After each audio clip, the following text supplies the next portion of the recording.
Friends, very good evening. मेरा नाम बॉबी जीपाल है और मैं एक वीडियो के साथ में आपके साथ रूबरू होने के लिए आया हूँ। और आज का जो विषय है वो विषय बहुत ही, मैं बोलता हूँ, इम्पॉर्टेंट है और गंभीर भी है। School education goal planning. तो नॉर्मली क्या होता है, ऐसा देखा गया है कि जो पेरेंट्स हैं वो बच्चों के हायर एजुकेशन को लेके काफ़ी सीरियस होते हैं, उस बारे में प्लानिंग भी करते हैं, फाइनेंशियल एडवाइजर्स से की राय भी लेते हैं। बट स्कूल एजुकेशन की अगर मैं बात करूँ तो काफ़ी बार बहुत लाइटली लेते हैं और ठीक है चलता है वाला एटीट्यूड होता है, और उसके कारण काफ़ी फाइनेंशियल इश्यूज आ जाते हैं बच्चे जब स्कूल एजुकेशन में होते हैं। और उसका इम्पैक्ट क्या होता है फैमिली के ऊपर, उसकी फाइनेंशियल लाइफ के ऊपर, उसके बारे में ही बात करने के लिए मैं आपको आपके साथ ये वीडियो बना रहा हूँ। तो आइए, विषय बेसिकली ये मेरे दिमाग में कैसे आया। अप्रैल का मंथ है और अप्रैल मार्च में हम लोग अपने बच्चों की स्कूल की फ़ीस जमा करते हैं। मेरा भी बेटा 8 क्लास में पढ़ता है और मैं भी उसका स्कूल का फ़ीस जमा करने गया था। सो आई केम टू नो कि इस साल भी स्कूल ने 10% का इंक्रीमेंट किया है। सो मुझे थोड़ा शॉकिंग लगा बिकॉज कोविड अभी है, ऑनलाइन क्लासेस चल रही हैं और उसके बाद भी स्कूल जो है एजुकेशन में की फ़ीस में इंक्रीमेंट कर रहा है 10% का। और ये बड़ी आम सी सिचुएशन है, अगर आप लोग देखेंगे तो 10% सुन के हमको लगता है चलो ठीक है 10% ही तो है। बट इसका अगर आप कंपाउंडिंग इफेक्ट देखेंगे तो बहुत बड़ा होता है, और उसके कारण आने वाले टाइम में जब कंपाउंडिंग की वजह से ये फीस बहुत तेज़ी से इंक्रीज होती है तो उसका पेरेंट्स के ऊपर फाइनेंशियल स्ट्रेन आना शुरू हो जाता है। तो आई थॉट कि मैं इसके ऊपर एक वीडियो बनाऊं और ये इन्फॉर्मेशन आपके साथ शेयर करूं। तो आइए शुरू करते हैं इस वीडियो के साथ। तो यहाँ पर हम इन्फ्लेशन की अगर बात करें, सो इंडिया में अगर आप देखेंगे तो इन्फ्लेशन जो है नॉर्मली 5 से 7% इन्फ्लेशन रहती है। बट एजुकेशन इन्फ्लेशन की अगर आप बात करेंगे तो एजुकेशन इन्फ्लेशन ज़्यादा होती है। रीज़न बहुत सिंपल है कि आप अगर एक स्टैंडर्ड देखेंगे इंडिया में, आप किसी भी कोने में आप रहते हैं, स्टैंडर्ड ये है कि जो इन्फ्लेशन है वो 10% का नॉर्मली स्कूल फीस इंक्रीज करता है एवरी ईयर, फिक्स है ये। सो 10% तो हर साल बढ़ा ही रहा है फीस स्कूल। दैट मीन्स कि मेरी जो महंगाई है स्कूल की, एजुकेशन की, वो 10% तो मिनिमम बढ़ने ही वाली है। और मैं फ़ीस की बात कर रहा हूँ, इसके अलावा ट्रांसपोर्टेशन कॉस्ट अलग होता है, फिर बुक्स होती हैं, ट्यूशन होती हैं, वो सारी कॉस्ट अलग है। तो ऑन एन एवरेज अगर आप देखेंगे सो 10% को जब आप कंपाउंडिंग में कैलकुलेट करते हैं, कंपाउंडिंग को जब आप सिंपल में कैलकुलेशन करके जाते हैं तो ये फिगर काफ़ी बड़ा होता है। कितना होता है मैं आपको आगे अगली स्लाइड में दिखाने वाला हूँ। तो यहाँ पर कैलकुलेशन है। कैलकुलेशन अगर हम लोग देखें तो मैंने जो टाइम होराइजन लिया है वो 15 ईयर्स का टाइम होराइजन लिया है। कि आप देखेंगे नर्सरी है, अपर केजी है, लोअर केजी है, 12th तक आते आते लगभग 15 साल लग जाते हैं। तो आप ये देखेंगे जो मैंने 10% का कैलकुलेशन किया इन्फ्लेशन का, तो अगर 70,000 फीस है, और मैं आपको बताना चाहता हूँ ये रियल एग्जांपल है, ये सिर्फ लिखने के लिए, बताने के लिए मैं आपको नहीं बता रहा हूँ, ये रियल एग्जांपल है, एक स्कूल का एग्जांपल है जो कि बहुत 5 स्टार स्कूल नहीं है, एक अच्छा स्कूल है। और मोर ओवर अगर मैं पूना की बात करूँ तो सारे स्कूल की फ़ीस लगभग इतनी ही है। तो अगर फर्स्ट क्लास में which could be like KG और लोअर केजी 70,000 फीस है बच्चे की, और 10% अगर हर साल स्कूल इंक्रीमेंट करता है तो आप देखिए उसका इम्पैक्ट।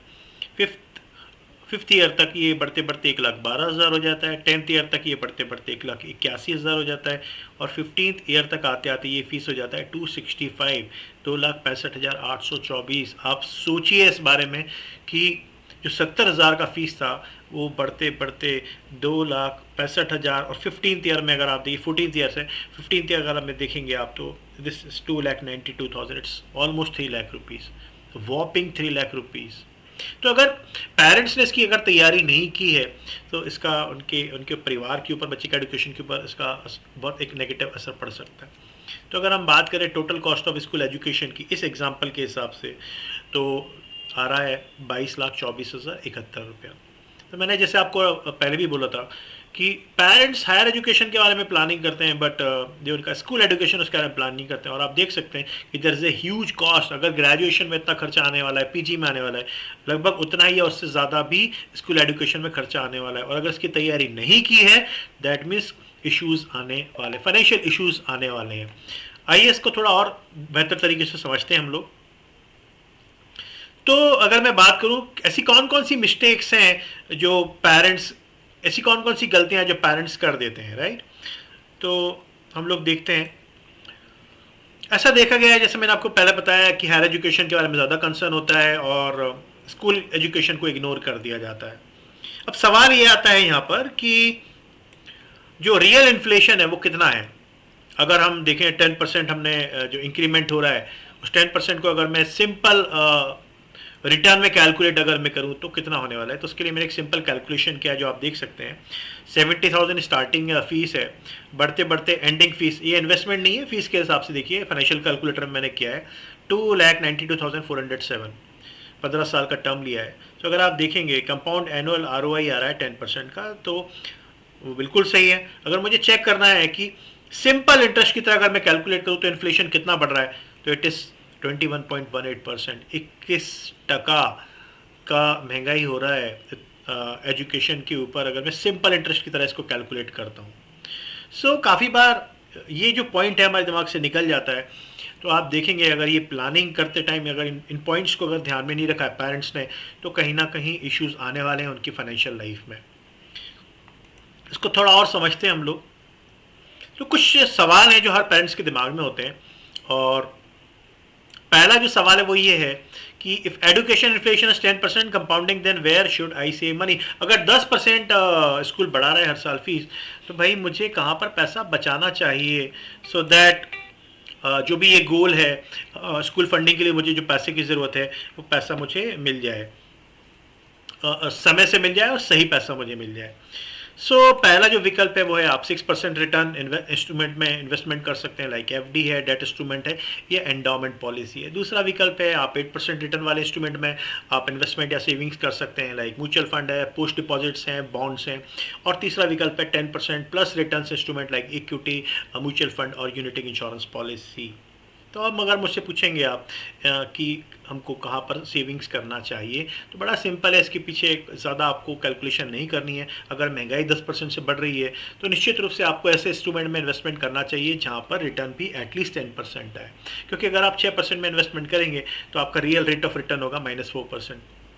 8% में अगर आप इन्वेस्टमेंट करेंगे तो आपका रियल रेट ऑफ रिटर्न होगा -2%। तो एटलीस्ट 10% के इंस्ट्रूमेंट में आपको करना चाहिए। बट काफ़ी सारे लोग हैं जिनको ये इंस्ट्रूमेंट समझ में नहीं आते हैं और उनको वेरिएबल रिटर्न समझ में नहीं आता है, उनको सेफ्टी चाहिए, सिक्योरिटी चाहिए, और वो शायद 6% रिटर्न में के इंस्ट्रूमेंट में इन्वेस्टमेंट करना चाहेंगे, विच इज़ ओके। लेकिन उनको जो एक इंपॉर्टेंट बात है वो ये है, उनको इस बात का ध्यान रखना पड़ेगा कि अगर मैं ऐसे इंस्ट्रूमेंट में सेविंग कर रहा हूँ जहाँ पर 6% का रिटर्न आने वाला है, तो मुझे थोड़ा पैसा ज़्यादा सेव करना पड़ेगा ताकि मैं उस गोल को अचीव कर सकूं। इसको मैंने एक एग्जांपल के थ्रू यहाँ पर समझाया है।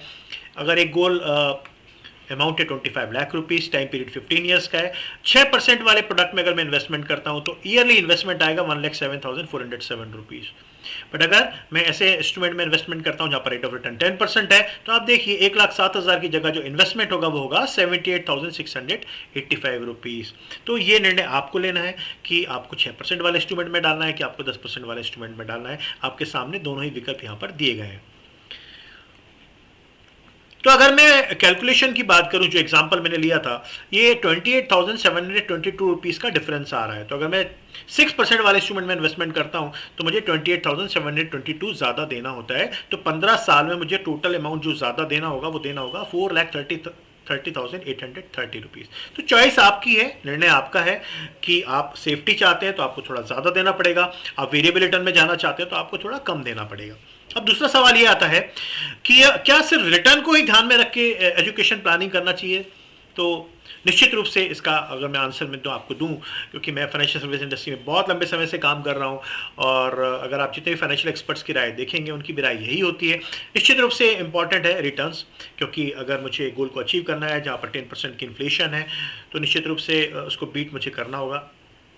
लेकिन ये सब कुछ नहीं है। सबसे पहला जो स्टेप है वो ये है कि ये जो गोल है, फॉर एग्जांपल इस गोल में हमने 25 लाख रुपया अमाउंट लिया था, तो सबसे पहले वो जो गोल है उस गोल को प्रोटेक्ट करना होगा। क्योंकि एज ए पेरेंट आप सेविंग करते हैं, आप इन्वेस्टमेंट करते हैं, आपको अगर कुछ हो जाता है, मिस हैपनिंग हो जाती है, तो ये 25 लाख रुपए का गोल जो है वो अधूरा रह जाएगा। तो नंबर 1 रूल, आपको इस गोल को प्रोटेक्ट करना चाहिए। इन केस आप अपना सेविंग्स इन्वेस्टमेंट इंश्योरेंस में नहीं डाल रहे हैं, आप बैंक्स में डाल रहे हैं, एफडी में डाल रहे हैं, म्यूचुअल फंड में डाल रहे हैं, तो रूल नंबर 1 आपको उस गोल को प्रोटेक्ट करना पड़ेगा। और अगर आप इंश्योरेंस में डाल रहे हैं तो आपको इंश्योर करना चाहिए एज ए पेरेंट कि आप इसमें वेवर ऑफ प्रीमियम राइडर लें, सो दैट अगर कोई मिस हैपनिंग हो जाती है तो जो बाकी की किस्तें जो प्रीमियम है वो इंश्योरेंस कंपनी जमा करती रहे और आपके बच्चे को जो एक पैसे की ज़रूरत है, जो गोल आपने प्लान किया है, वो पैसा उसको समय से मिल जाए। तो ये महत्वपूर्ण बातें जिनको आपको ज़रूर कंसिडर करना चाहिए प्लानिंग करते वक्त। एक और सवाल है, वो भी हम लोग देख लेते हैं, और ये तीसरा सवाल है, इसके अलावा कुछ और बातों को कंसिडर करना चाहिए, तो आंसर है यस।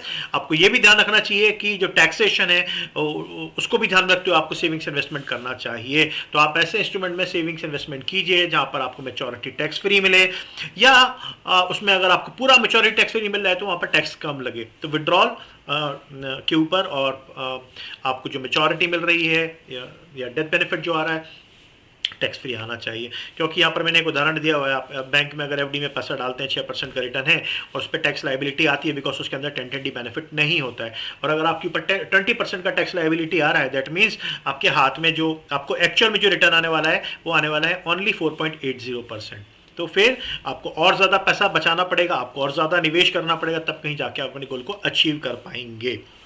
तो अब अगला सवाल ये सारी बातें मेरी सुनने के बाद आपको लग रहा होगा ये तो बहुत कंफ्यूजिंग है, बहुत मुश्किल है, मैं किसी कंक्लूजन तक कैसे पहुंचूं। तो बहुत सिंपल है, आपके जो एक फाइनेंशियल एडवाइजर हैं जिनके साथ आप डील करते हैं, जो भरोसेमंद हैं, आपको लगता है रिलायबल हैं, कैपेबल हैं, आपको एक अनबायस्ड एडवाइस देने के लिए, तो आप उनसे इसके बारे में बात कीजिए। मुझे पूरा विश्वास है कि वो इसके बारे में आपको एक अच्छा गाइडेंस दे पाएंगे।